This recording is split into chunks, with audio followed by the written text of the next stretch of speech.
Didik TV KPM.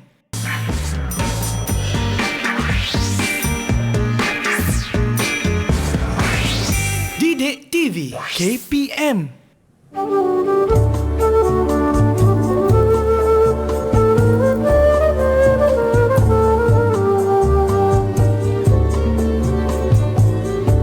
Apa benda ni? Macam lukisan batik. Nak tanya siapa ni? Assalamualaikum, cikgu. Waalaikumsalam. Cikgu Nadia, kita pakai mask tak kenal. Ya, apa khabar Yuyu? Sihat. Nak dekat tak boleh, kena jaga penjarakan 1 meter pula, cikgu. Ya, 1 meter daripada saya. Cikgu, apa lukisan yang Yuyu tengok tadi tu, cikgu? Ya, yang itu semua tu adalah hasil-hasil batik. Kalau Yuyu nak tahu, batik ni kita ada 4 jenis batik yang kita belajar untuk KSSM tingkatan 5. Okey, yang pertama batik pelangi, yang kedua batik lukis, yang ketiga batik blok dan yang keempat batik skrin. Hai, banyaknya jenis batik, cikgu. Ya, yang Yuyu pakai sekarang ni pun adalah sejenis batik pelangi. Yang ini? Iya. Beli pun tak tahu apa jenis. Tapi cantik sangat Yuyu pakai. Terima kasih, cikgu. Yuyu nak tengok dengan lebih dekatlah lukisan batik ni semua. Hai, cantik betul.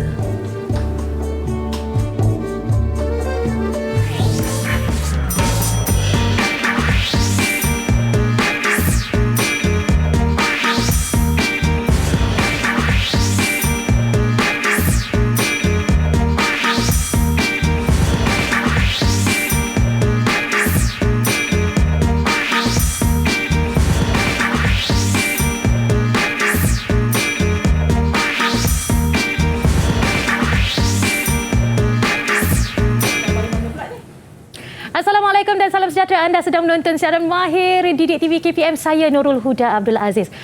Sebentar tadi anda telah melihat Cikgu Nadia melukis batik. Sekarang ni Cikgu Nadia mungkin nak uji Kak Yuyu bagaimana cara nak melukis batik ni. Cikgu, ini ke yang kita akan belajar pada hari ni? Ya, hari ni kita akan belajar tajuk seni batik tingkatan 5. Kita akan belajar semua jenis batik yang cikgu bawa itulah. Kita akan belajar teori soalan-soalan dia.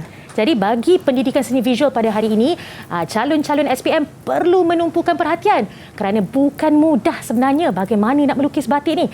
Cikgu, sebelum apa pun kita nak mulakan aktiviti pembelajaran di dalam studio ini, kita perlu patuhi SOP. Pertama, pastikan penjarakan 1 meter. Kedua, saya nak jemput cikgu lah. Jom kita gunakan gel pembasmi kuman untuk memastikan tangan kita bersih sebelum menyentuh semua perusi ini. Okey, terima kasih. Sekarang giliran Yuyu pula. Untuk maklumat semua sepanjang siaran selama 1 jam ini, kita akan memakai pelitup muka Cikgu Nadia. Jadi kami tidak berdua. Kami turut ditemani oleh 6 orang pelajar juga daripada SMK Rantam Negeri Sembilan. Jom kita tanya khabar mereka. Assalamualaikum adik-adik. Apa khabar? Oh, cikgu kita nak... Hai. Kakak bagi salam dia. Hai kan kakak? Okey, cikgu, kita nak berkenalanlah dengan mereka. Saya difahamkan daripada penerbit, murid-murid ini juga adalah murid-murid cikgu sendiri. Ya, betul. Mereka semua adalah pelajar tingkatan 5 PSV tahun ni yang akan menduduki peperiksaan SPM. Itu dia calon sijil pelajaran Malaysia pada tahun ini. Maka mereka perlu fokus sepanjang kelas. Jom kita berkenalan dengan setiap seorang daripada mereka dan tanyakan pandangan mereka tentang lukisan batik. Jom kita mulakan dengan Mani di atas sana. Silakan Mani. Kenalkan nama, cita-cita dan apa pandangan tentang lukisan batik ini. Selamat sejahtera semua dan selamat sejahtera cikgu. Nama saya Mani Megla, anak perempuan Tahu Mani dari sekolah SMK Rantau. Cita-cita saya menjadi seorang guru seni. Nak jadi seorang guru seni. Cikgu Nadia ni kenalah jadi mentor kepada Mani. Barulah Mani boleh melukis dengan baik.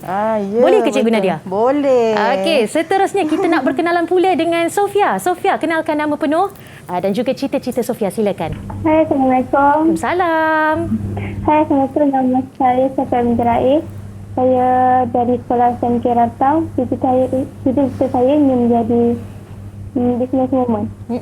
Sofia, Kak Yuyu nak tanyalah, apa pandangan Sofia tentang lukisan batik?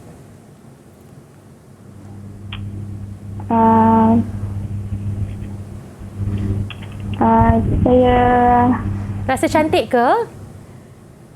Tak dengar kot. Rasa cantik ke Sofia?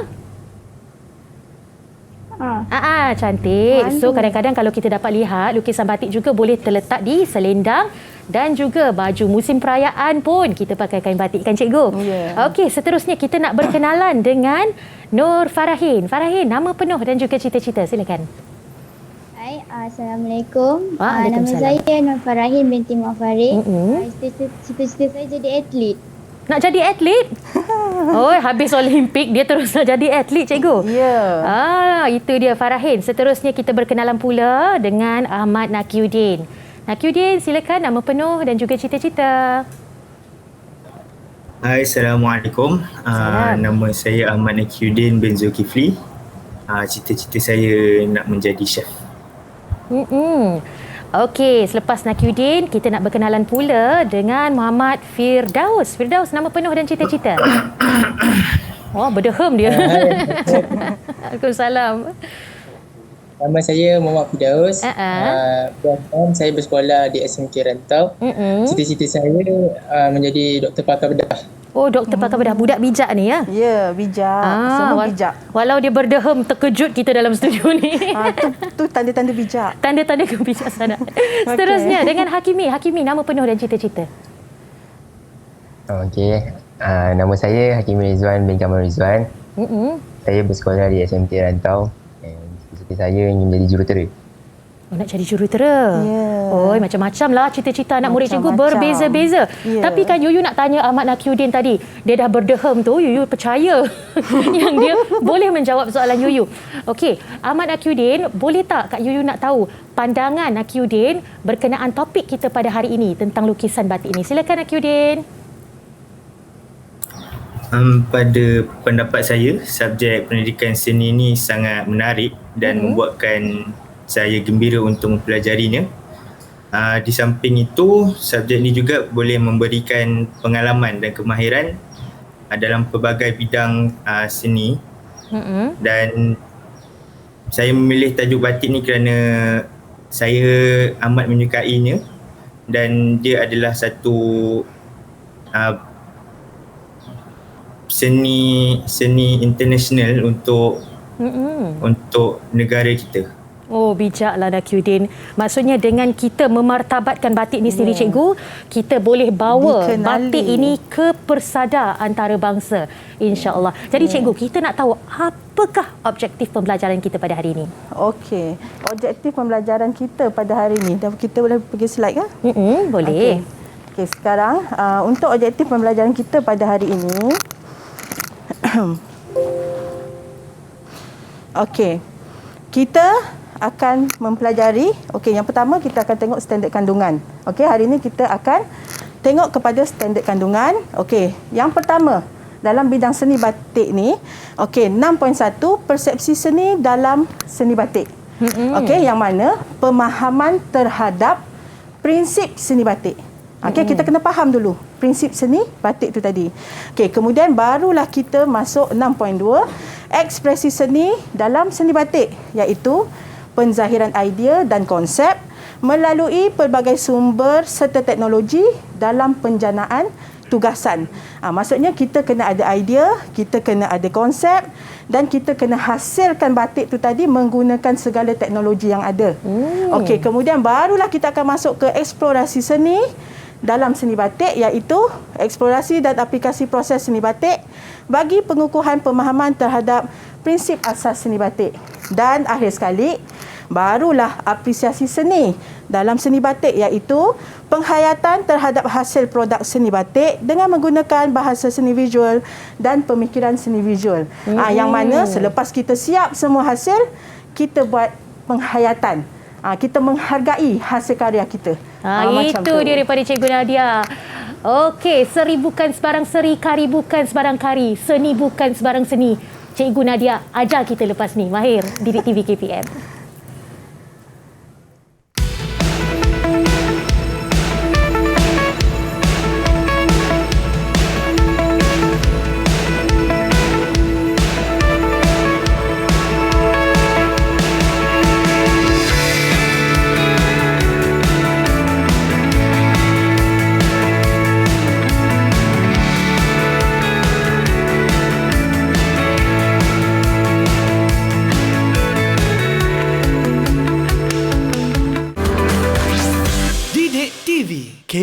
KPM. Didik TV KPM. Batik songket tenunan menawan. Biasanya lukis-lukis ni dalam program mahir. Sebenarnya kita dalam program Sukses SPM 2021 Didik TV KPM dan saya masih lagi bersama dengan Cikgu Nadia. Tadi kita dah belajar, kita dah tahu apakah objektif pembelajaran hari ini. Jadi hari ini, selepas ini kita nak tahu pula format instrumen peperiksaan SPM bagi mata pelajaran pendidikan seni visual. Jom kita sama-sama dengan Cikgu Nadia. Okey, sebelum kita mulakan pembelajaran hari ini, anak-anak murid cikgu semua, okey, hari ini kita akan fahamkan dulu tentang format instrumen peperiksaan SPM. Okey, untuk SPM nanti kita akan mengandungi akan ada 3 kertas. Okey, kita ada 3 kertas, iaitu kod kertasnya 2611/1 iaitu kertas 1, 2611/2 iaitu kertas 2 ataupun menggambar dan 2611/3 iaitu kertas 3 yang sekarang semua sedang hasilkan iaitu kerja khusus. Okey, untuk pendidikan seni visual SPM kita kena menguasai ketiga-tiga komponen kertas. Untuk hari ini, cikgu hanya cover untuk tajuk kertas 1 sahaja dalam tajuk seni batik. Okey, yang mana kertas 1 ini merupakan kertas soalan objektif aneka pilihan. Okey, mengandungi 40 soalan. Anda dikehendaki menjawab ke semua soalan ini tadi. Okey, kemudian markah yang diberikan adalah 4 markah. Dan tempoh masanya adalah selama 1 jam. Jadi untuk kertas 1 adalah ujian bertulis ya cikgu? Ya. Kertas 1 adalah ujian bertulis yang meliputi semua tajuk yang kita belajar daripada tingkatan 1 hingga tingkatan 5. Okey, jadi murid-murid perlu berikan perhatian kerana hari ini kita bukan je nak belajar melukis, tetapi kita mesti tahu instrumen dalam format peperiksaan SPM itu sendiri. Okay, Cikgu Nadia, kita teruskan. Yuyu lukis sambil-sambil ni. Okey, kita teruskan lagi. Okey, pengenalan. Okey, bila kita sebut seni batik, semua orang tahu seni batik. Okey, tetapi adakah kita betul-betul faham apakah itu seni batik? Okey, jom kita tengok. Okey, pengenalan. Batik merupakan salah satu seni tekstil yang sangat popular di Malaysia.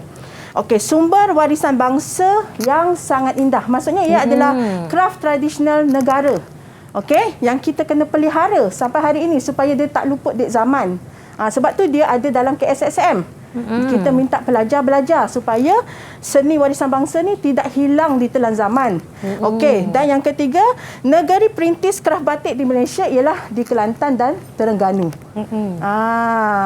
Jadi sebab itulah kita nampak pemprosesan batik ni dan penjualan batik ni banyak sangat di negeri Pantai Timur ya, seperti Kelantan dan Terengganu.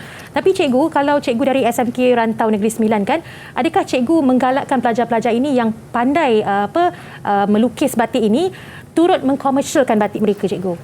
Sebenarnya pelajar-pelajar saya, okey, sekarang kita pandemik ni, sekarang banyaklah kita terhalang kan. Okey, tetapi kalau sebelum-sebelum ni memang pelajar-pelajar saya banyak termasuk dalam pertandingan, terutamanya pertandingan penghasilan batik. Ada yang sampai jadi johan kebangsaan.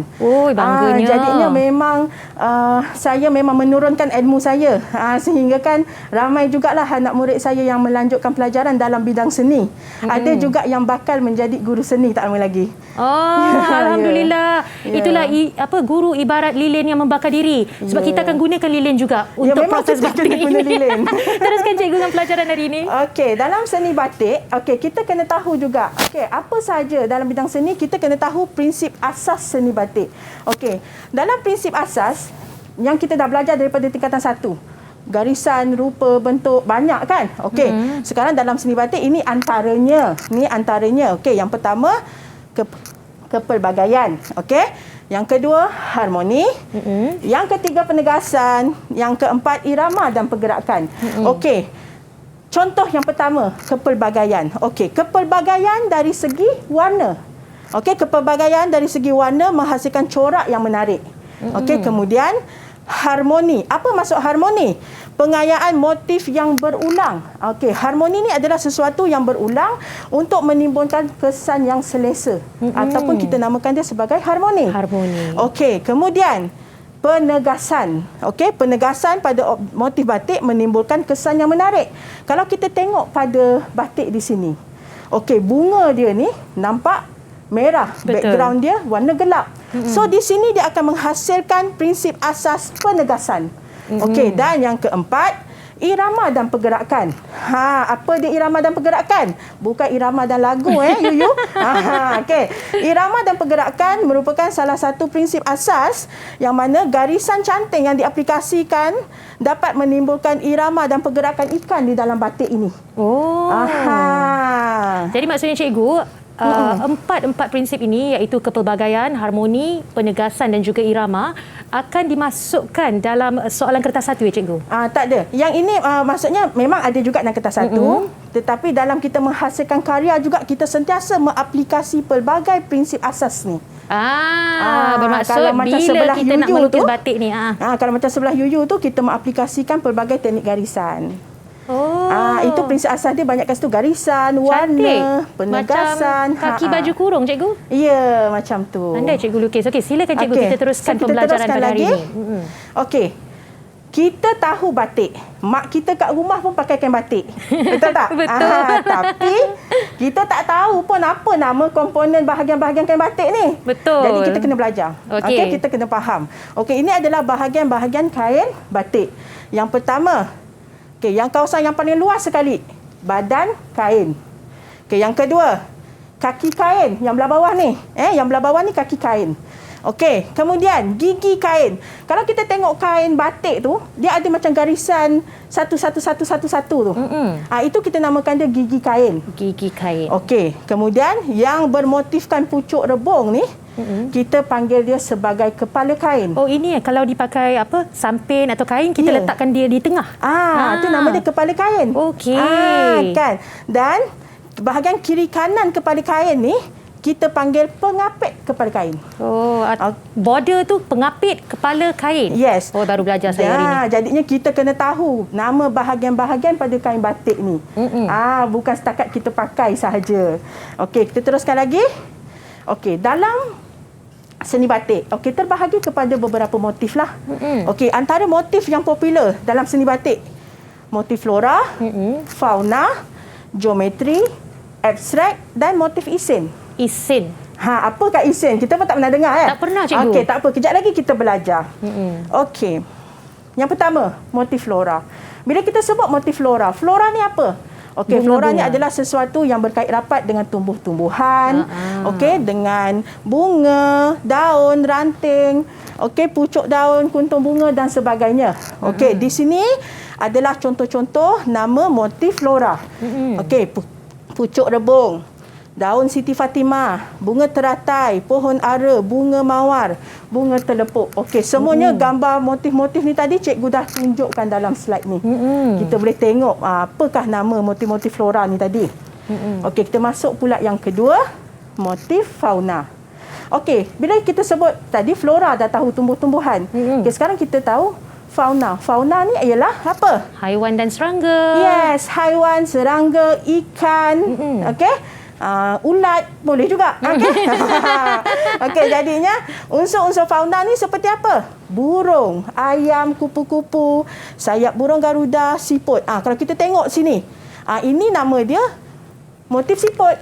Cantik. Yang diambil daripada cengkerang, bentuk cengkerang siput tu tadi, diolah menjadi satu motif. Ini nama dia motif siput. Ni rama-rama ayam dan sebagainya. Ada banyak lagi motif Cikgu, kalau Yuyu tengok dalam batik Malaysia yang dominan adalah motif flora. Jarang sekali kita tengok rakyat kita ni kalau menghasilkan batik menggunakan motif fauna seperti haiwan dan sebagainya. Tetapi di Indonesia banyak menggunakan corak haiwan ni. Cikgu, mengapa agaknya? Sebab kalau di Indonesia ni dia orang suka menggunakan motif-motif fauna ni sebab dia berkait rapat dengan kepercayaan dan semangat. Dia biasanya spirit lah, spiritual. Tetapi kalau di Malaysia kita memang hanya untuk keindahan semata-mata. Sebab itulah di Malaysia kita banyak mengaplikasikan corak-corak bunga, flora, daun dan sebagainya. Selain itu, geometri. Ni macam baru trend terkini ni, cikgu. Ini yang trend-trend terkini dah ni. Motif geometri. Okey, motif geometri ni terhasil daripada bentuk-bentuk geometri yang disusun dengan pelbagai cara untuk menghasilkan variasi motif. Antaranya banji, swastika, kawung, jalur. Okey, kelur pinggir awan persegi. Ini antara nama-nama motif geometri. Okey, kita teruskan lagi. Baik, teruskan lagi, cikgu. Okey, motif abstrak. Okey, motif abstrak ni adalah menunjukkan pelbagai unsur flora dan fauna, geometri yang digayakan serta diolah menjadi motif abstrak yang menarik.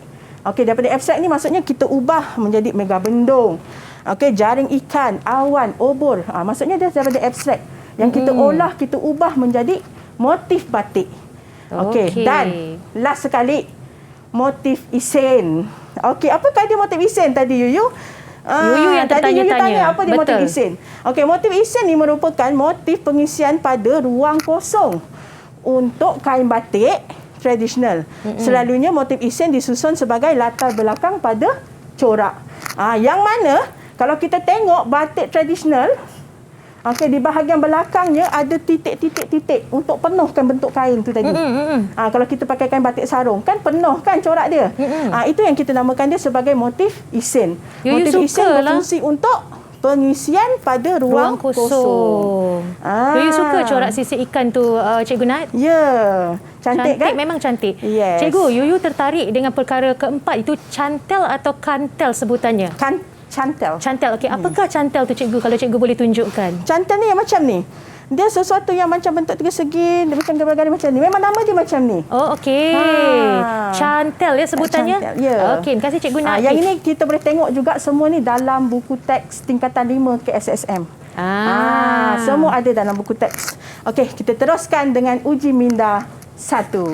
Ini dia soalan cepu emas untuk murid-murid kita. Cikgu Nat boleh bacakan soalan itu. Kak Yuyu akan pilih siapa yang perlu jawab. Okey. Uji minda 1. Apakah prinsip asas yang paling ketara pada seni batik di sebelah? Itu contoh dia. Tadi kita dah tengok kan, ada kepelbagaian, ada harmoni. Kalau yang ini ada apa? Okey, cikgu nak pilih dulu murid atau saya yang pilih? Okey, cikgu rasa cikgu volunteer dah. Cikgu tanya siapa yang nak jawab. Angkat tangan dan tekan butang mikrofon. Okey, silakan Hakimi. Okey. Jawapannya B.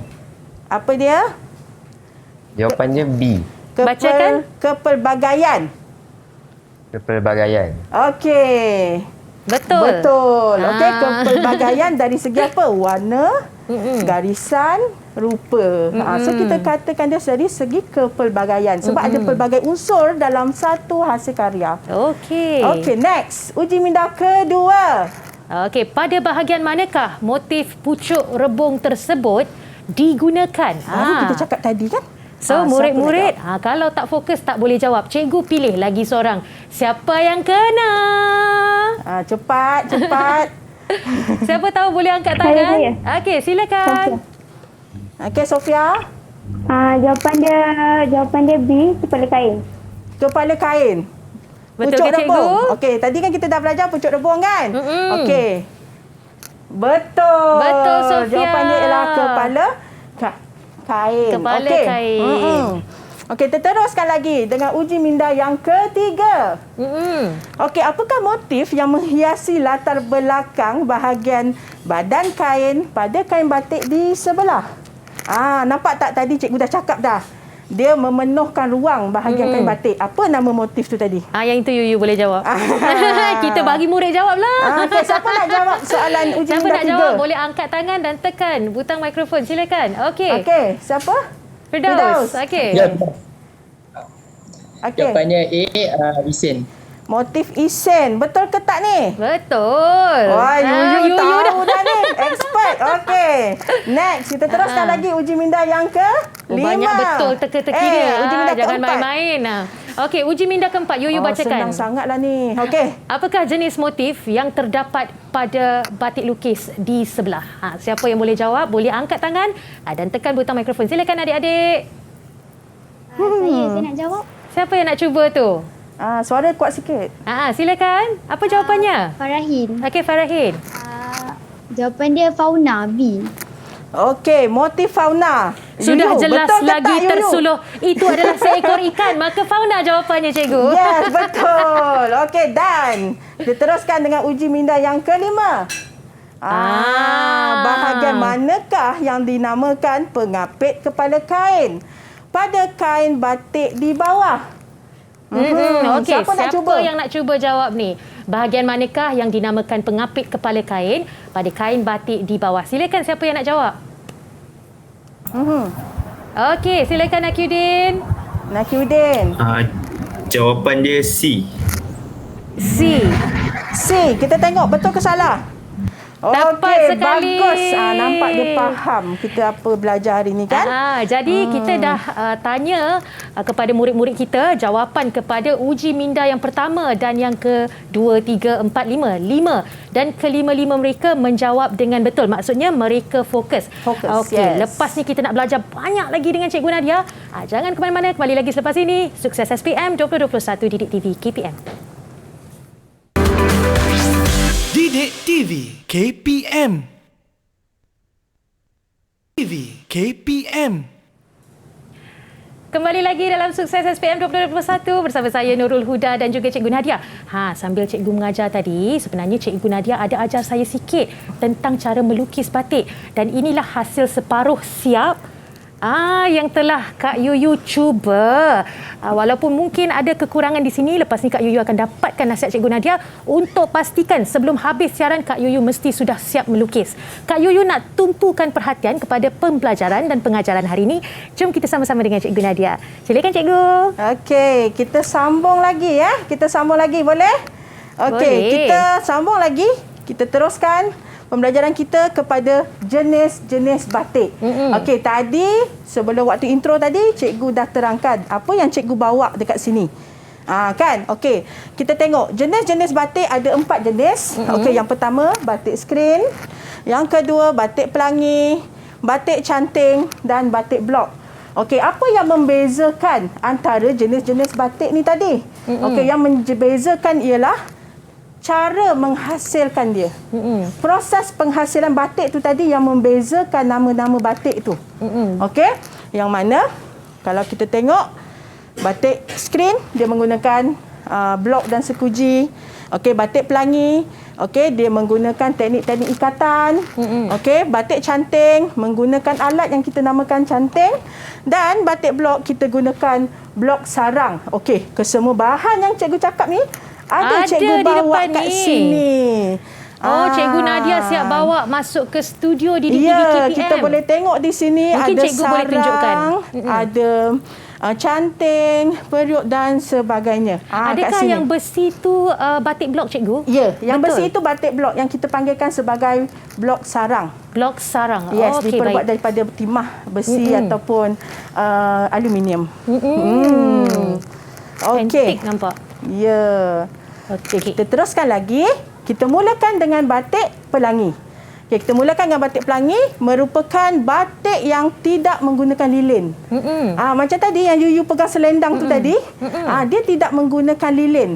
Okey. Salah satu teknik penghasilan corak batik pelangi adalah menggunakan teknik ikat dan celup, ataupun dalam bahasa Inggeris, tie and dye. Tie and dye. Ya. Samalah konsepnya. Samalah, tapi dalam bahasa Melayu kita panggil dia batik pelangi.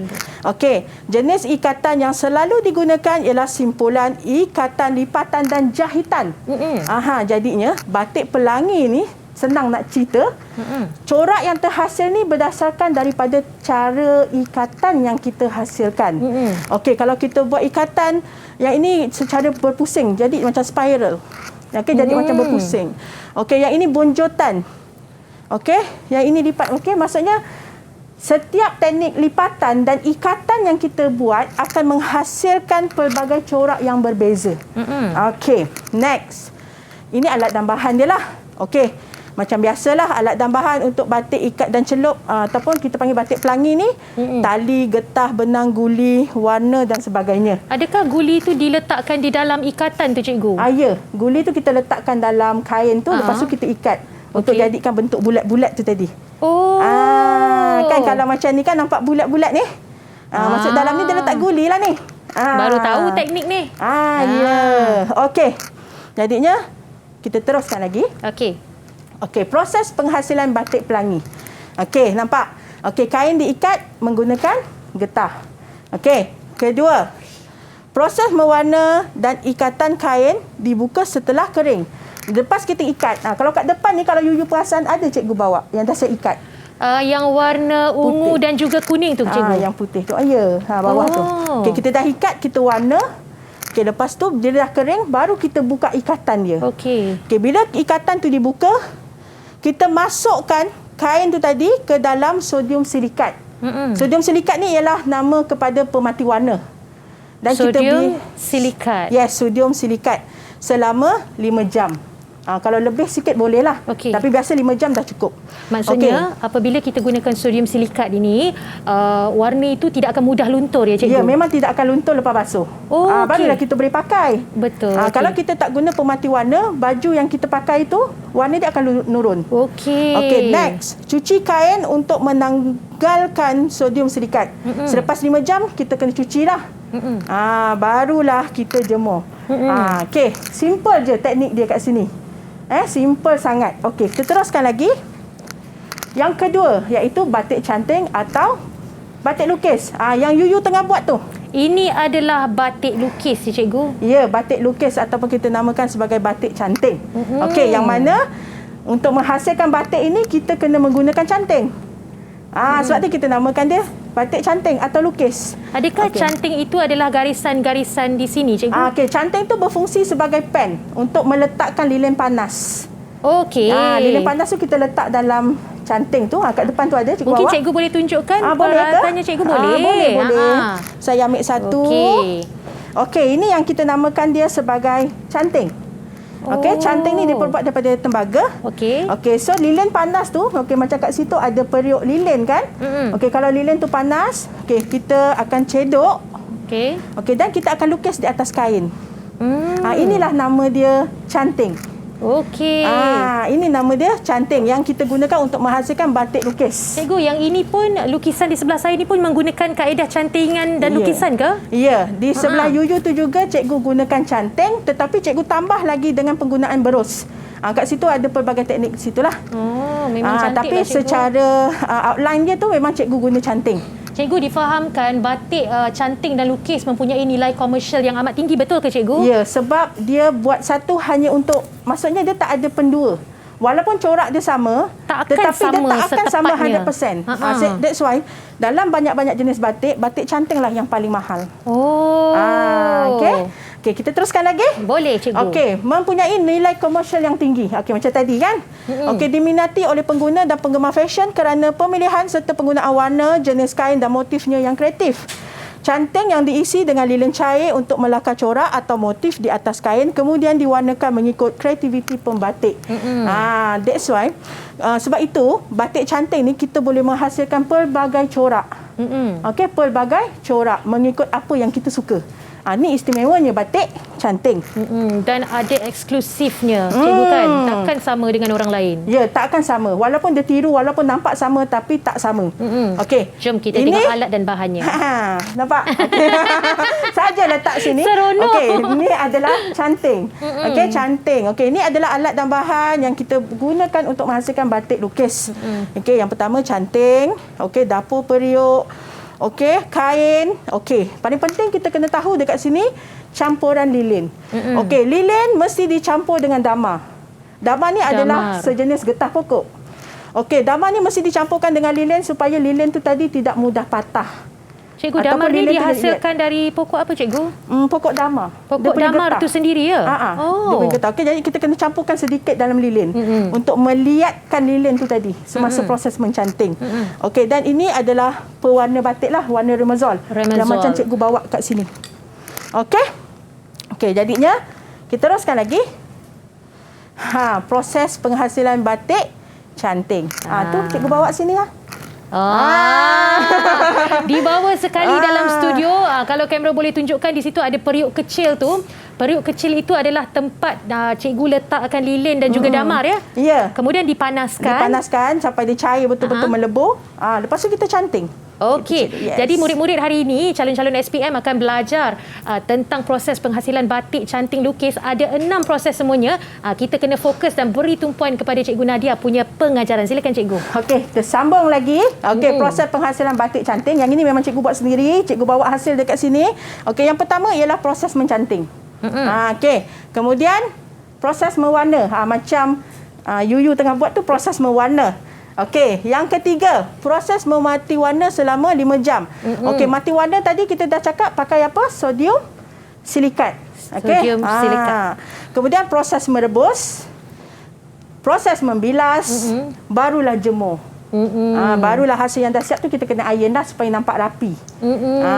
Jadi okey. kena ingat je proses ini Cikgu. Ya, ini adalah proses penghasilan batik canting. Canting, warna, mati warna, rebus, bilas, jemur. Ini selalu juga ditanya dalam soalan SPM. Dengar tu kepada murid-murid calon-calon SPM yang mengambil pendidikan seni visual sebagai elektif ataupun pilihan, mesti ingat proses penghasilan batik. Silakan Cikgu. Kita teruskan? Boleh? Boleh. Okey. Uji minda yang ke-6. Okey, siapa nak jawab ni? Okey, penyataan di bawah yang manakah menerangkan tentang batik pelangi? Yuyu terus letak berus. Yuyu pun takut bila sampai uji minda. Penyataan di bawah yang manakah menerangkan tentang batik pelangi? Silakan murid yang boleh jawab boleh angkat tangan dan tekan mikrofon. Silakan. Okey, Mani. Baik Mani, apakah jawapannya? Baca jawapannya. Silakan. Jawapan D. Kemahiran mengikat akan menghasilkan corak yang menarik. Okey, betul ke? Okey, Ya, betul. Syabas Mani. Dia faham. Okey, next. Uji minda yang ke-7. Apakah nama alat yang ditunjukkan pada Yuyu nak gambar di jawab. sebelah? Yuyu nak jawab. Kita bagi Kak Yuyu jawab boleh? Calon SPM lama menjawab. Jawapannya apa nama adalah dia? B, canting. Okey, kita tengok you apa jawapan dia. Tepat sekali. Okey. Kita masuk pula uji minda yang ke-8. Okey, Yuyu bacakan. Okey. Damar perlu dimasukkan ke dalam campuran lilin semasa proses menghasilkan batik canting. Mengapakah proses di atas dilakukan? Apakah jawapannya murid-murid? Okey, siapa nak jawab soalan uji minda 8? Okey, silakan Sofia. Jawapan dia D, untuk memudahkan proses mencanting. Okey, betul. Betul, untuk Cikgu? memudahkan proses Mencanting. Okey, kita teruskan lagi. Uji minda ke-9. Ke-9.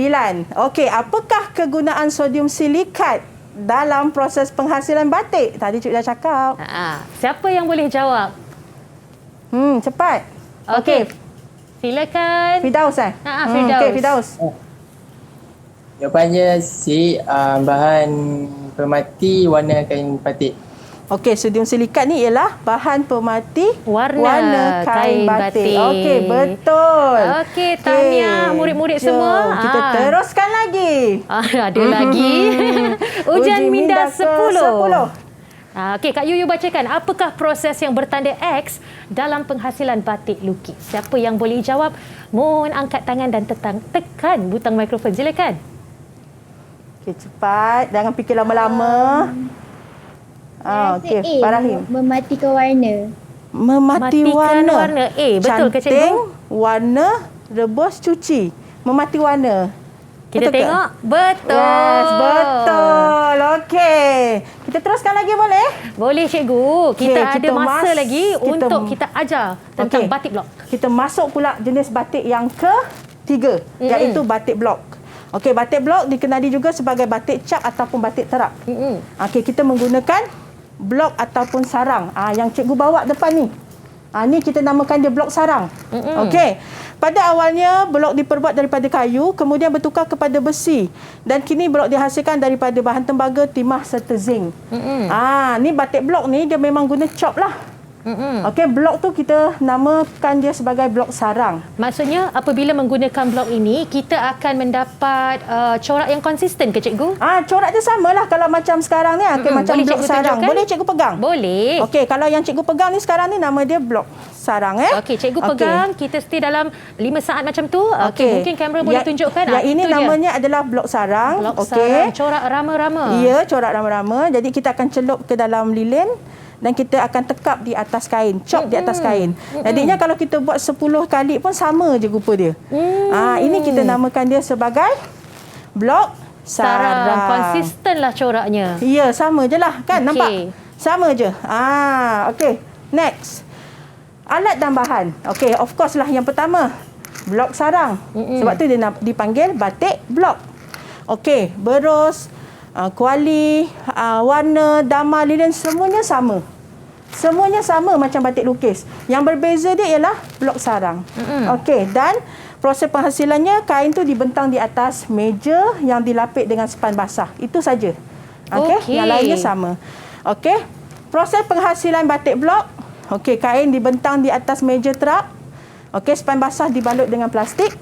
Okey, kemudian campuran lilin dipanaskan sehingga cair. Okey, langkah ketiga, proses mengecap blok sarang di atas kain. Macam ni cara dia chop. Okey, yang keempat, kain diregangkan di atas pemidang. Barulah proses menyapu warna menggunakan span. Kemudian kain dijemur sehingga kering. Okey, proses yang ketujuh, mematikan warna, merebus dan hasil yang telah siap. Maksudnya ada 9 ke proses bagi batik blok tadi, cikgu? 9 ya? Okey, kita teruskan dengan batik kita screen. Teruskan lagi dengan batik screen. Okey. Batik screen menggunakan lilin sejuk. Okey, dia pakai pemidang dan skrin saring sutera untuk memindahkan motif pada kain. Okey, lilin tersebut akan diratakan di atas skrin saring sutera yang diregangkan di atas pemidang. Batik skrin ini sangat digemari oleh pengusaha batik kerana proses penghasilannya yang mudah, menarik dan menjimatkan masa. Okey, kebanyakannya kalau baju-baju korporat ataupun baju-baju uniform sekolah kan banyak sampai 100 helai. Okey, kebanyakannya menggunakan batik skrin. Sebab yang pertama mudah dihasilkan, coraknya sama. Jadinya proses penghasilan tu masa dia lebih cepat. Maksudnya ada satu acuan ataupun satu template khas ke? Ya, itu nama dia skrin. Satu okey, yang ini. itu. Okey. Okey, sekejap Okey, kita tengok dulu alat dan bahan dia. Dia akan menggunakan sekuji, dia akan menggunakan skrin sutera saring.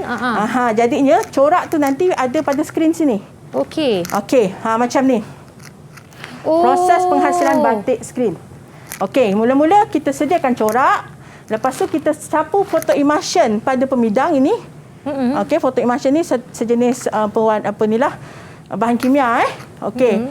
Pendedahan cahaya untuk memindahkan corak pada pemidang. Okey, so nanti bila pendedahan cahaya dia akan terhasil corak macam nilah. Okey. Dan proses mencetak menggunakan lilin sejuk, dia letak lilin dan dia tarik pakai sekuji. So bila dia angkat, corak tu tadi akan terhasil pada kain. Macam ni. Kemudian barulah proses mewarna. Proses mencuci, merebus untuk menanggalkan lilin dan jemur sehingga kering. Cikgu Nadia, Yuyu nak tanya, adakah penghasilan dia pertama Yuyu nampak komputer tadi? So penghasilan grafiknya ataupun coraknya adalah boleh menggunakan komputer, cikgu? Boleh guna komputer, boleh guna manual. Nak guna lukis tangan pun boleh. Okey. Lepas tu nanti baru kita pindahkan corak tu kepada pemidang. Jadi kita dah belajar tentang peralatan, bahan dan proses ni, cikgu. Uji minda kita berehat dulu. Kita nak simpan selepas ini. Murid-murid perlu tumpukan perhatian. Kalau perlu selak dah dulu buka teks tu. Okey, jumpa lagi selepas ini. Sukses SPM 2021. Didik TV KPM. Didik TV KPM. Anda masih menonton Sukses SPM 2021 bersama saya dan juga Cikgu Nadia. Sebentar tadi Cikgu Nadia dah ajar kita pelbagai jenis batik, dah terangkan kat kita bahannya, peralatannya dan kaedah-kaedah pemprosesannya. Kita nak belajar lebih banyak lagi daripada Cikgu Nadia. Tetapi Cikgu Nadia dah sediakan soalan uji minda untuk murid-murid. Cikgu, jom. Okey, kita mulakan kali ini dengan uji minda ke-11. Kan kita dah bagi masa kat pelajar kita tengok buku tadi kan, Yuyu? Betul. Sekarang kita tanya dia soalan uji minda ke-11 ni. Okey, peralatan ini sering digunakan dalam penghasilan batik blok. Apakah nama peralatan tersebut? Siapa nak jawab? Senang sangat ni. Siapa bagi perhatian boleh jawab. Okey, Ya, siapa betul. yang nak jawab boleh angkat tangan dan tekan butang mikrofon. Silakan. Jawapannya B, blok sarang. Blok sarang. Betul. Okey, betul. Okey, pada zaman dahulu blok ni dibuat pada kayu. Sekarang kita dah buat pada tembaga. Tembaga lebih tahan lama cikgu. Lebih tahan lama. Okey. Okey, next kita teruskan lagi uji minda ke-12. Okey, Yuyu bacakan. Boleh. Apakah fungsi alatan di sebelah semasa proses penghasilan batik skrin? Siapa boleh jawab? Tekan mikrofon. Silakan. Siapa nak jawab? Okey, Mani. Mani Migala. Apa Okey. jawapan dia? Jawapan ialah D. D. Letakkan lilin sejuk semasa proses mencetak pada kain. Okey, meratakan lilin sejuk semasa proses mencetak pada kain. Okey, Yuyu tadi kita dah belajar. Alat ni nama dia Skrin. sekuji. Kuji. Sekuji. Yang Fungsi kita dia tarik untuk di skrin tu. yang untuk tarik skrin. Yes. Ah. Itulah fungsi dia untuk meratakan lilin sejuk semasa proses mencetak pada kain. Nama dia apa? Sekuji. Sekuji. Jangan lupa. Terima kasih, Cikgu Nat. Next. Uji minda 13. Uji minda 13. Saya tanya, mengapakah soda ash dicampurkan ke dalam air mendidih semasa proses merebus kain batik? Siapa yang boleh jawab uji minda ke-13? Silakan. Siapa nak jawab? Okey. Saya. Hakimi. Okey, silakan Hakimi. Jawapannya B. B. Memudahkan lilin ditanggalkan dari kain. Betul ke cikgu? Okey, soda ash ni adalah seperti sabun. Dia sebab itulah kalau kita tengok periuk cikgu ni penuh dengan buih kan. Sebab sebenarnya soda ash ni membantu untuk menanggalkan lilin daripada kain. So jawapan Hakimi betul. Betul. Okey. Ada lagi? Ada lagi cikgu? Ada lagi. Ada. Okey, uji minda ke-14. Cikgu bacakan pula. Okey, manakah antara jenis batik berikut tidak menggunakan lilin untuk menghasilkan corak? Yang mana tak guna lilin? Siapa yang jawab? Yuyu boleh jawab tapi Yuyu nak biarkan Sofia yang Okey, jawab. Sofia. Silakan Sofia. C. Batik pelangi. Ini batik pelangi. Dia tahulah batik Dia pelangi. tahu. Betul. Batik pelangi yang menggunakan kaedah ikat celur. Okey, kita bagilah last soalan Kita bagilah soalan uji minda ke-15. Okey, manakah antara berikut merupakan alat dan bahan yang digunakan untuk menghasilkan batik skrin? Siapa boleh jawab ni? Manakah alat yang digunakan untuk menghasilkan batik skrin? Okey, Firdaus. Silakan Firdaus. Jawapan dia C. Pemidang dan emulsi foto. Okey, pemidang dan emulsi foto. Okey, betul. Dah bersedialah nak jawab soalan SPM semua ni. Okey, so Rumusan. maksudnya yang tadi cikgu cerita soalan-soalan ni tadi adalah soalan-soalan yang popular lah yang ditanya pada soalan tajuk batik lah. Okey, sekarang kita tengok kesimpulan. Okey, kini batik tidak hanya digunakan sebagai kain sarung semata-mata. Okey, penghasilan batik yang bercorak kontemporari dengan olahan motif semakin mendapat tempat di hati pengguna. Batik juga digunakan untuk pelbagai barangan domestik, fashion, pakaian dan aksesori diri. Maksudnya kalau zaman dahulu orang guna batik ni hanya untuk pakaian seharian, untuk kain batik, untuk baju. Tetapi sekarang batik ni telah dikomersialkan lagi. Okey, ada yang buat kasut, ada yang buat handbag. Okey, sebagai hiasan dinding. Macam ni. Yang cikgu bawa frame-frame ni lebih kepada hiasan dinding. Maksudnya Cantik. konsep ataupun penggunaan batik pada masa sekarang ni lebih meluas. Kalau kita tengok gambar contoh yang cikgu bagi, okey, fashion. Okey, tidak terikat kepada baju kurung semata-mata. Boleh jadi baju-baju moden ataupun fashion-fashion yang lebih moden dan contemporary. Okey, sebagai alat pelengkap perhiasan rumah. Okey, beg, kasut, nampak tak? Okey, dan Cadar. alas katil. Memang cantik. Maksudnya penggunaan batik ni tadi telah diperluaskan lagi. Supaya dia nampak lebih menarik. That's why sekarang batik ni telah terkenal di serata dunia. Betul. Bila kita sebut batik canting, itu adalah identiti Malaysia. Betul. Terima kasih banyak cikgu kerana bersama dengan kami di Didik TV KPM. Ingat sempena bulan kebangsaan ini, sukalah Kak Yuyu nak ingatkan kepada semua penonton yang ketika ini berada di rumah atau di mana saja anda berada, sempena bulan kebangsaan ini, ingatlah batik itu, yang canting itu, yang lukis itu adalah identiti Malaysia. Sama-sama kita memartabatkan. Pakailah batik, cintailah batik Malaysia. Dan Cikgu sebentar tadi juga saya sempat melengkapkan lukisan batik ini. Mungkinlah boleh ditambah baik dengan adanya kepakaran Cikgu Syahrul Nadia daripada SMK Rantau Negeri Sembilan. Dengan kepakaran Cikgu ini, saya percaya semua calon-calon SPM dapat menjawab soalan pada sijil pelajaran Malaysia nanti dengan cemerlang dan dengan baik. Cikgu, terima kasih banyak kerana bersama dengan kami di Didik TV. Murid-murid semua di aplikasi Google Meet, terima kasih banyak kerana menceriakan studio kita pada hari ini.